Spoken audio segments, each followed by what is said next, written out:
오늘의 큐티 말씀은 호세아 7장 1절부터 16절입니다. 제목, 뒤집지 않는 전병, 피할 수 없는 심판. 먼저 앞뒤 문맥을 살펴보겠습니다. 호세아는 백성들에게 회개를 촉구하며 여호와께로 돌아가자고 호소합니다. 지금은 죄악에 물들어 심판의 때를 기다리고 있으나 여호와께로 돌아가면 치신 곳이 낫게 되며 회복될 것이며 상처난 곳이 다시 아물어질 것이라고 합니다. 그렇기 때문에 여호와를 아는데 힘써자고 도전합니다. 하나님이 원하시는 것은 형식적인 제사가 아닌 진실한 사랑인 인애이며 태워드리는 제사, 번제보다 더 하나님을 아는 것을 더 원하신다고 말씀하고 있습니다. 여호와께서 이스라엘을 고쳐주시려고 하는데 그때마다 에브라임의 죄와 사마리아의 죄가 드러나고 있습니다. 사방에 널려있는 것이 이들의 죄입니다. 그래서 호세아는 뒤집지 않은 전병처럼 아무런 쓸모없는 빵이 되었다고 표현하고 있습니다. 어리석은 비둘기처럼 하나님을 찾지 않고 도리어 애국과 아수르에 기웃거리는 모습을 봅니다. 이미 마음이 하나님으로부터 떠나 있고 자기 힘만 자랑하는 어리석은 자가 되어 조롱거리로 전락한 모습을 볼 수 있습니다. 문단을 나눠 보겠습니다. 1절부터 2절은 하나님의 치료를 거부하다. 3절부터 7절은 음모와 모반이 끊이지 않다. 8절부터 12절은 외세를 의지하다. 13절부터 16절은 재앙을 선포하다. 1절에 보면 여호와께서 이스라엘을 치료하시려 할 때에 에브라임의 죄와 사마리아의 악이 드러났다고 합니다. 북이스라엘의 수도가 사마리아입니다. 그들의 죄악들은 거짓을 행하고 도둑질하고 때를 지어 노략질을 하는 모습을 지적하고 있습니다.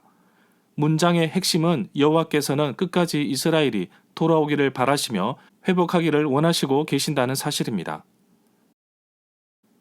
2절에 보면 이스라엘과 사마리아의 죄악을 다 기억하십니다. 하나님은 우리의 모든 것을 다 알고 계십니다. 하고자 하는 일과 생각까지 다 알고 계십니다. 또한 하나님은 우리의 생각보다 앞서십니다. 때로는 내가 기획하고 준비하고 일을 진행하지만 일의 경영은 여호와께 있음을 우리는 알고 있습니다. 그래서 우리의 행사를 여호와께 맡기라고 하십니다. 만약 우리가 여호와께 이 모든 것을 맡기면 여호와께서 경영하시는 것을 이루어 주신다고 하십니다. 그렇다면 우리의 역할은 일을 맡기는 것뿐입니다. 다시 말해 하나님 앞에서 우리의 권리를 포기하고 내려놓고 모든 것이 하나님이 것이라고 인정하는 것입니다. 3절에 보면 악과 거짓말로 왕과 지도자를 기쁘게 하는 모습을 고발하고 있습니다. 사람들은 달콤한 말을 좋아하고 충고나 경책은 싫어하는 것이 당연합니다. 그러나 때로는 당근 같은 채찍도 필요하겠지요. 하지만 악과 거짓말로 당장은 유익할지 몰라도 그 끝은 몰락입니다. 4절에 보면 그들은 간음하는 자라고 합니다. 바알신을 숭배하는 것을 행음하는 것으로 비유하기도 하는데 과자를 만드는 데 사용된 달구어진 화덕은 이미 심판이 그들에게 임한 것임을 말해주고 있습니다. 5절부터 6절에 보면 지도자들은 술의 뜨거움으로 병이 나며 왕은 오만한 자들과 더불어 악수를 한다고 하였습니다. 그들의 마음은 강교하여 화덕과 같다고 하였고 분노는 밤새도록 자고 피우는 불꽃과 같다고 하십니다. 7절에 보면 과자를 굽는 화덕같이 뜨거워져서 재판장을 삼키는 왕들이 다 엎드려지지만 그들 중에서 여호와께 부르짖는 사람이 없다고 합니다. 지도자로서 어려운 상황 속에서도 여호와를 찾지 않는다고 합니다.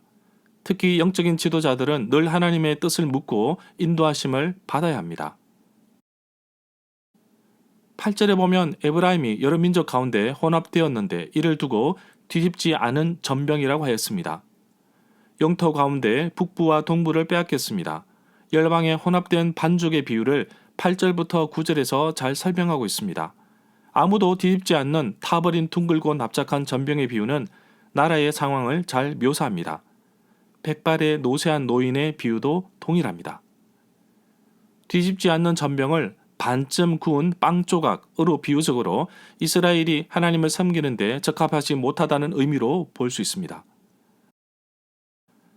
10절에 보면 바로 이스라엘의 교만을 지적하는데 교만이 얼굴에 드러났다고 합니다. 교만은 패망의 선봉이고 넘어짐의 앞잡이입니다. 사람은 교만에 대해서 싫어하고 꺼려하지만 인간의 내면 세계에서 보이지 않는 교만이 꿈틀거리고 있습니다. 이러한 교만이 이스라엘에겐 여호와께로 돌아가지 못하게 하였고 여호와께 구하지 않게 하였습니다. 성경은 교만한 것을 죄라고 지적하고 있습니다.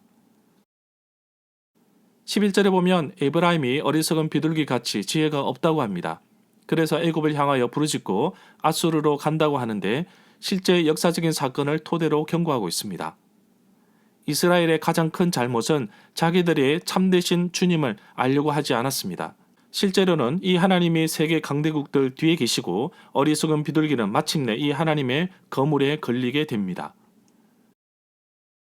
12절에 보면 이스라엘이 외세의 힘을 얻으려고 가지만 결국 그물에 걸려 공중에서 새처럼 떨어질 것 같이 징계하시겠다고 하십니다. 이스라엘이 의지할 것은 바로 이방 나라의 힘이 아니라 여호와 하나님이십니다.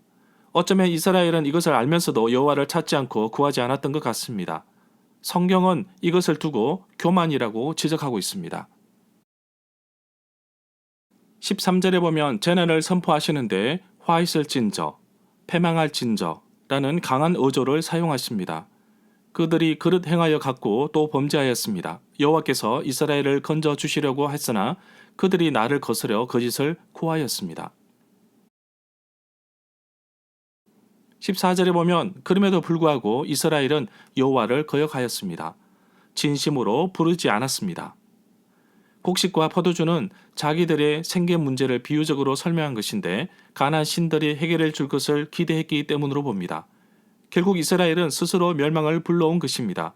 자기들을 도울 수 있는 유일하신 하나님에게서 완전히 돌아서 버린 것입니다. 15절부터 16절에 보면 하나님께서 이스라엘에게 힘을 주셨지만 오히려 이스라엘은 악을 꾀하는 모습을 보입니다. 마지못하여 돌아오지만 높으신 자에게 돌아오지 않았습니다.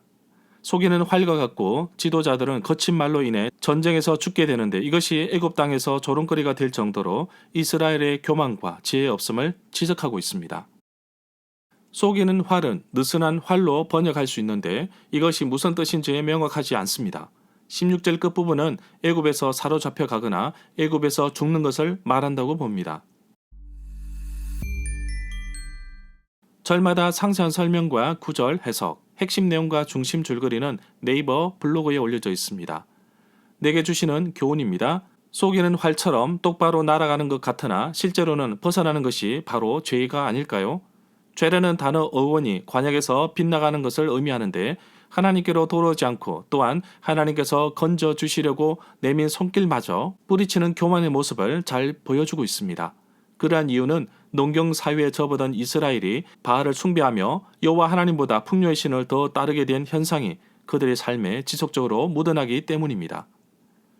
수차례의 경고 속에서도 이들은 정신을 차리지 못하고 멸망의 길로 가고 있습니다. 혹시 나는 아니겠지 라는 생각은 조금도 하지 마십시오. 사람은 언제나 넘어질 수 있고 사탄이 언제든지 공격하며 무너질 수 있는 것임을 잊어서는 안 됩니다. 그러하고 당할 수만 없겠지만 우리 자신이 말씀, 바로 하나님의 말씀인 성경 위에 기초를 세우고 늘 말씀대로 산다면 어떠한 공격에도 넘어지지 않을 것입니다.